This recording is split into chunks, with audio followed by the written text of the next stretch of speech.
მოგესალმებით, მე ანესთეზიოლოგი რეანიმატოლოგი გიგა ნადირაძე ვარ.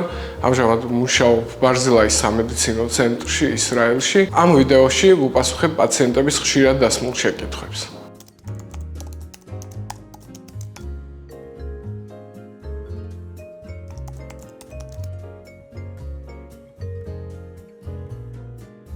თეორიულად რასაკვირველია, რომ შესაძლებელია, თუმცა მთელი ოპერაციის მსვლელობის დროს ანესთეზიოლოგი აკონტროლებს გულის ცემას, წნევას, ასევე ჟანგბადის გაჯერებას სისხლში. შესაბამისად, თანამედროვე ანესთეზია, თანამედროვე აპარატურა საშუალებას გვაძლევს ზუსტად განსაზღვროთ პაციენტის ჩაძინებისა და გაღვიძების მექანიზმები, გავაკონტროლოთ ისინი, თუ რა დონეზე იღვიძებს პაციენტი ან იძინებს, რა დონეზე ღრმად იძინებს ან იღვიძებს პაციენტი, ასევე ვაკონტროლებთ რელაქსაციის დონესაც, ანუ ანესთეზიის დროს ვიყენებთ, რა თქმა უნდა, სარელაქსაციო საშუალებებს, მისი განსაზღვრა შესაძლებელია, ასევე ანესთეზიის მსვლელობის დროს შეგვიძლია რომ განსაზღვროთ ტკივილის დონეც.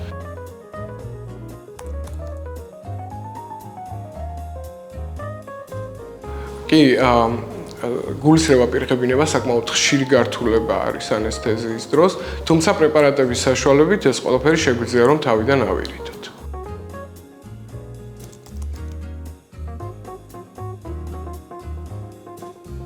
ასაკობრივ პაციენტებში ანესთეზიის შემდგომი დეზორიენტაცია ხშირია ხოლმე, თუმცა მუდმივ დაზიანებას არ იწვევს.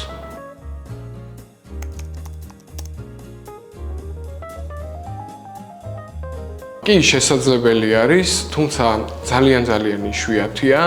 თანამედროვე ანესთეზია საშუალებას გვაძლევს, რომ საკმაოდ ღრმად ვაკონტროლოთ პაციენტის კოგნიტიური ფუნქციები, ასევე რელაქსაციის დონე და ანესთეზიის სიღრმე, ასევე თანამედროვე საშუალებები გვაძლევს განსაზღვროთ ჩაძინების დონე და გამოღვიძებისაც შესაბამისად.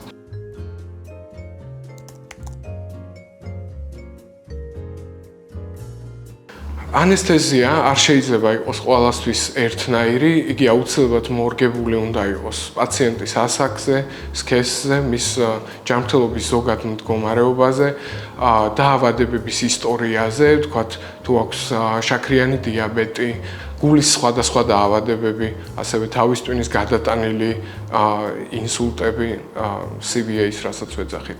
ანუ პაციენტის ზოგადი მდგომარეობის მიხედვით ხდება შედგენა ანესთეზიის გეგმის.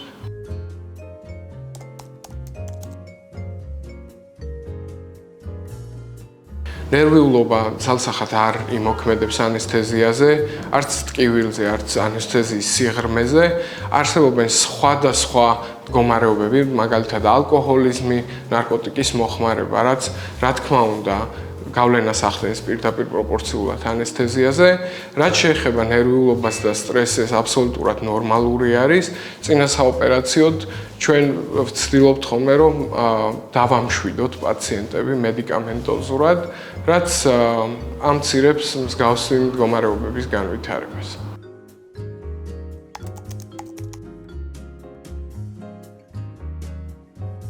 ანესთეზია კონტროლირებადი პროცესია, გაღვიძება ხდება თანდათანობით, გააჩნია ანესთეზიას, ოპერაციის მდგომარეობას და ასევე ოპერაციის სირთულეს. ხშირად არსებობენ ოპერაციები, რომლებიც მოითხოვენ პაციენტის დაძინებას 24 საათის განმავლობაში. თუმცა ეს სიცოცხლისთვის საშიში არ არის, არამედ პირიქით, ამ ყველაფერს ვაკეთებთ იმისათვის, რომ თავიდან ავირიდოთ ოპერაციის შემდგომი გართულებები.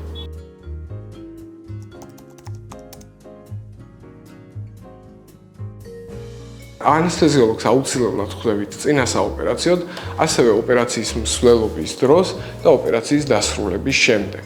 ანესთეზიოლოგი წინა საოპერაციოდ განსაზღვრავს თქვენი ჯანმრთელობის მდგომარეობას, ოპერაციის მიმდინარეობის დროს ანესთეზიოლოგი იმყოფება მუდმივად თქვენთან ერთად საოპერაციო ოთახში, ხოლო ოპერაციის დასრულების შემდეგ ანესთეზიოლოგი აკონტროლებს თქვენი ტკივილის მდგომარეობას და პოსტოპერაციულ გართულებებს.